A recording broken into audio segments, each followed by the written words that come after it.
Good afternoon, everyone.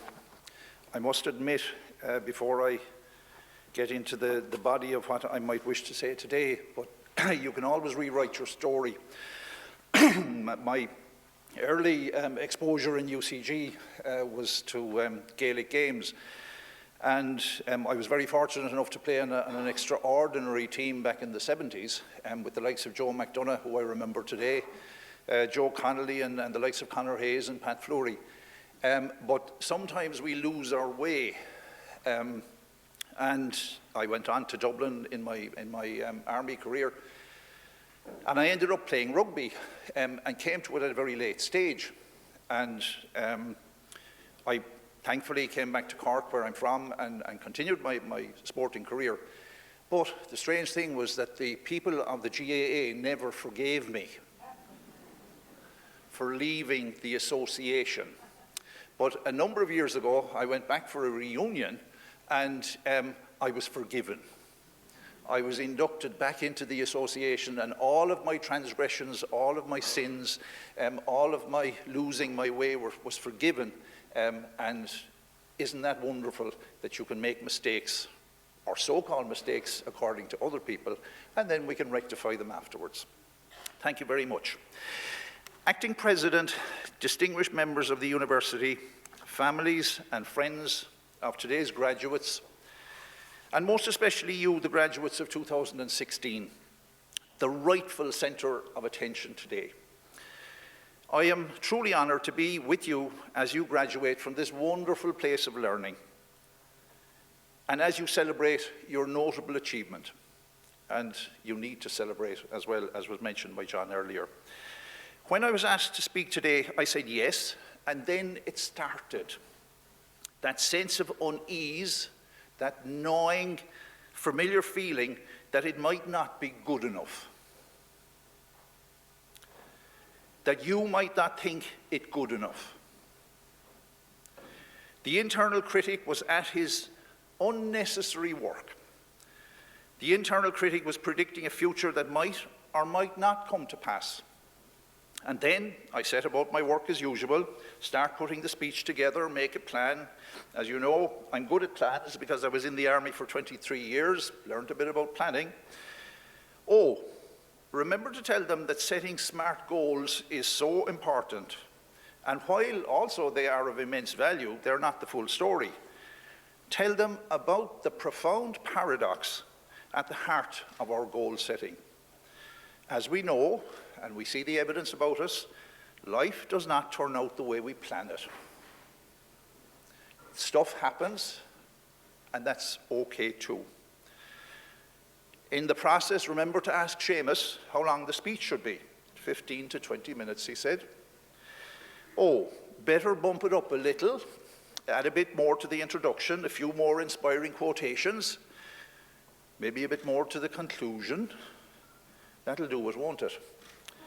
And then, yesterday evening, I tore up the lot. Tore it up. It wasn't part of the plan, I can assure you, as I sat looking in sheer panic at 3 weeks' work sitting in the bin. However, with one solitary deep breath, I gave myself permission to slow down, to show up to what I might really want to say. It was as if 3 weeks of doing was not enough. One moment of showing up and being fully present to myself was more powerful. It was as if in doing nothing, the answer came from a place that matters most, the heart. It was like in the 3 weeks of doing, I had traveled the world, but didn't even know my own country. How often in the busyness of life do we get lost, as if sleepwalking?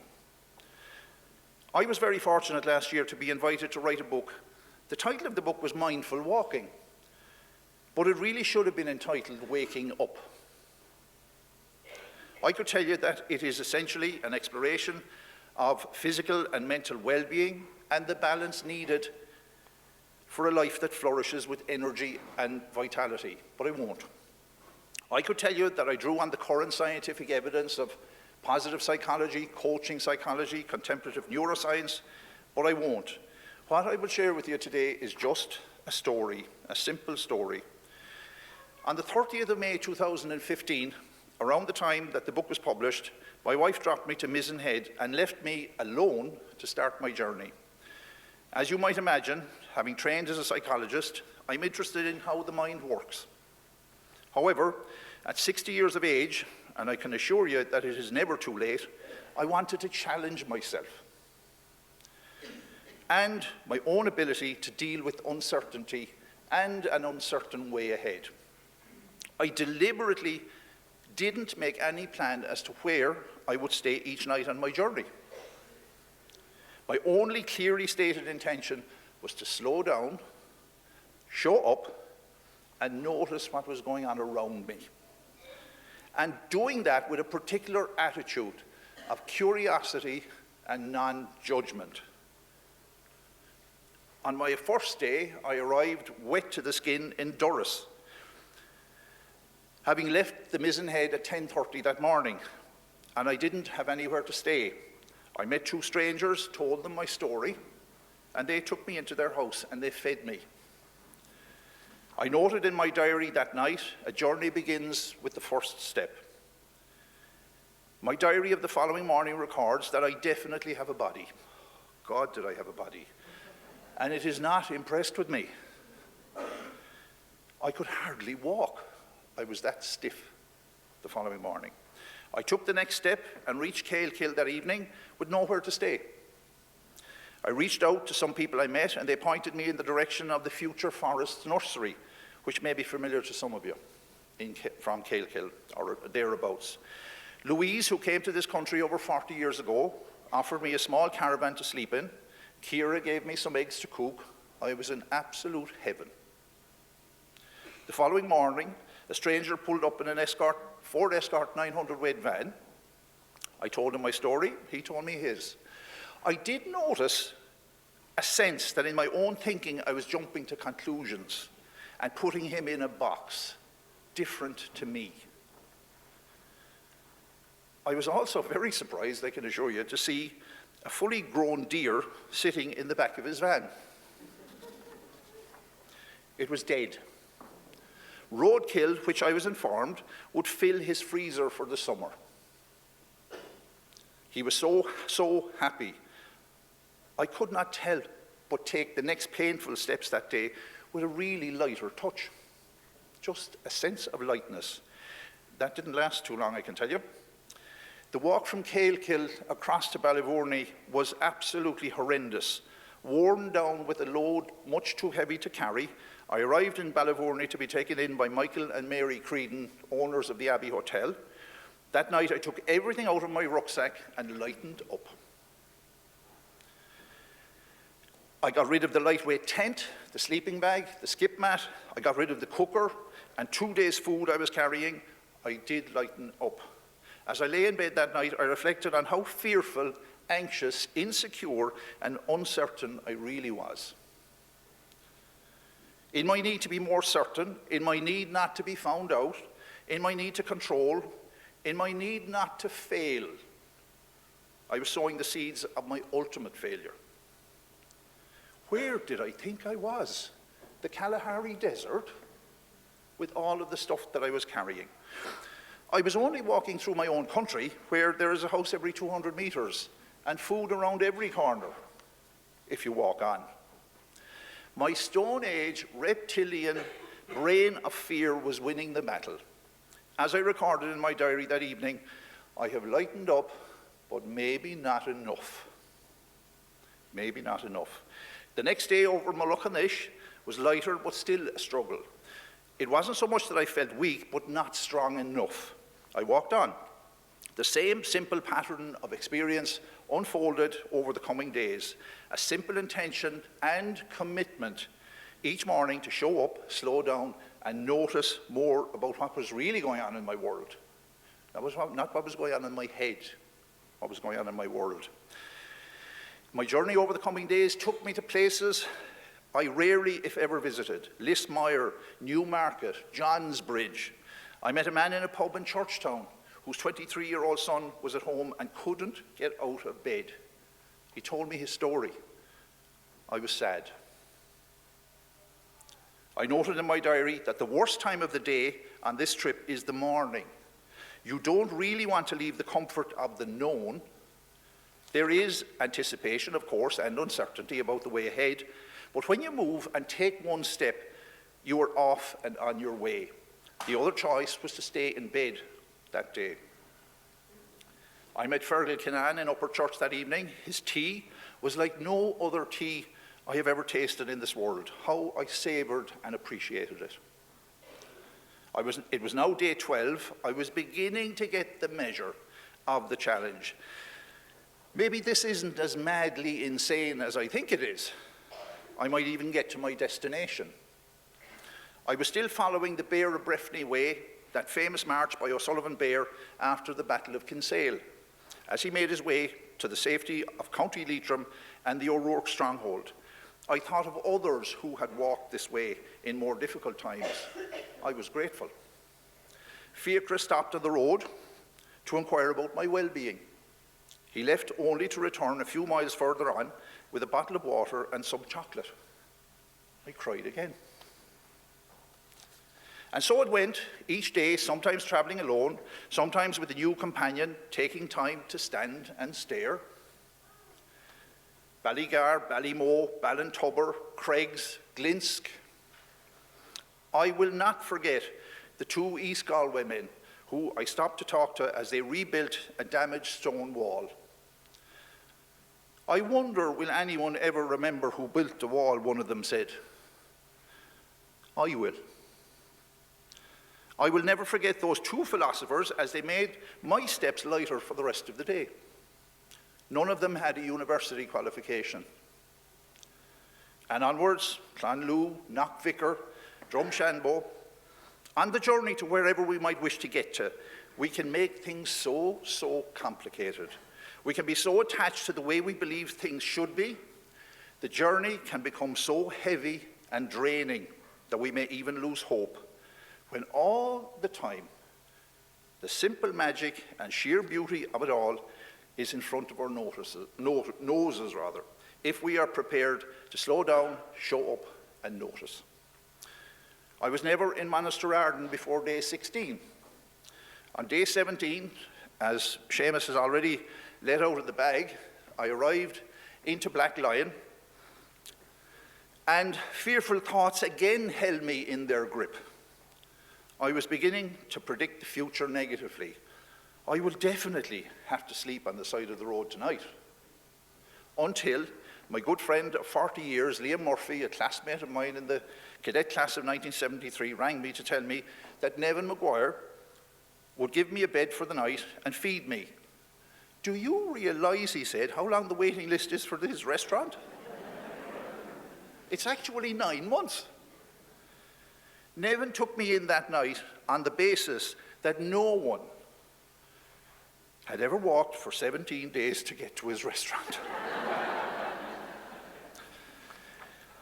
That night, even amidst the heavenly feast and all the comfort, I was lonely. I missed my girls. I missed Michelle, my wonderful wife, who always gives me enough rope to save myself. Each day, I simply walked on step by step, committed to see, to smell, to listen, to feel, to touch, to experience from the heart. I was given a lesson in sheep shearing by two Fermanagh men. I walked through the Barnesmore Gap, a place sometimes snowbound and impassable. No sign of snow that day as I walked on. I had only ever heard of the Barnesmore Gap on AA Roadwatch during the winter when it is impassable. In all of the walking and talking and noticing, at this point there was now a lightness, a sense that mind and body were working in unison like they should. An amazing sense that my heart was in it too. So simple. On day 21, I arrived into Buncrana after 11 hours on the road that day, a long time. I was really tired and weary, But as I struggled up the seafront, I don't know if many of you are familiar with the beautiful seafront promenade in Buncrana, a little before 6 in the evening, my attention was drawn to 3 men sitting on a park bench and canoodling. It's the only appropriate word I could summon to describe the scene. I was immediately aware of my own threat detection system being activated. This was something different. I was aware of thinking that Ireland has come along a very necessary way in my lifetime where diversity and difference is rightly embraced and respected. However, I still had that bodily sense that I was preparing to avoid. I walked on, but as I passed the bench, I could not resist having a quick look, only to discover that 3 of my good friends who I played rugby football with in Cork Constitution had decided to surprise me and accompany me on the last few days. It has now become known as the Buncrana ambush. I can tell you there were tears, there were man hugs, there were even man kisses. I will never forget those emotional moments of unbridled joy, probably just like you're feeling today. Those great, big-hearted, generous men of mischief and good humour shared 2.5 more days with me before we reached Lloyd's Tower at the head of the Malin Peninsula, the most northerly tip of Ireland. I had never been there before that day. In the process of getting there, step by sometimes painful step, I had gotten a glimpse of my own truly amazing country. Its people, their warmth and generosity, it is truly a beautiful place. That is the power when you tear up the script. When we slow down to really see what is important and enjoy the journey. That is a power that nourishes us as human beings. It nourishes and sustains our relationships. So often in the busyness of life and doing, we forget just to be fully present to what is really needed.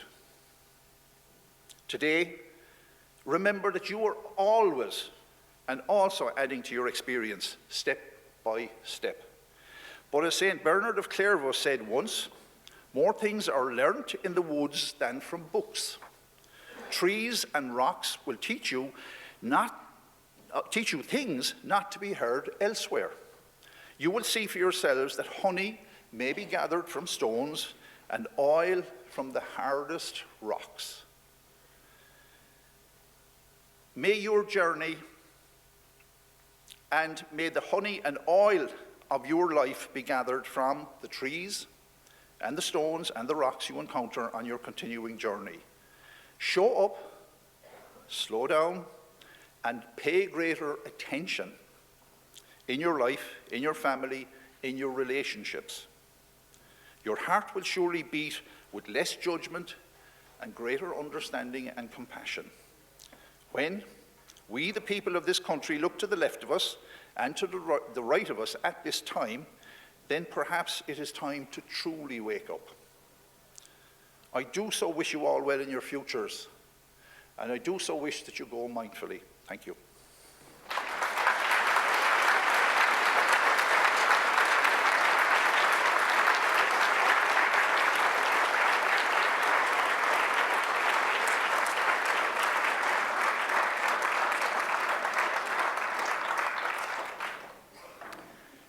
Well, how could you follow that? Hugh, that was inspiring in the extreme, and I really, really appreciate you sharing your thoughts with us today. You know, we don't often have these kinds of experiences, and this was one of the very, very good ones. So we're all privileged, and thank you most sincerely for that.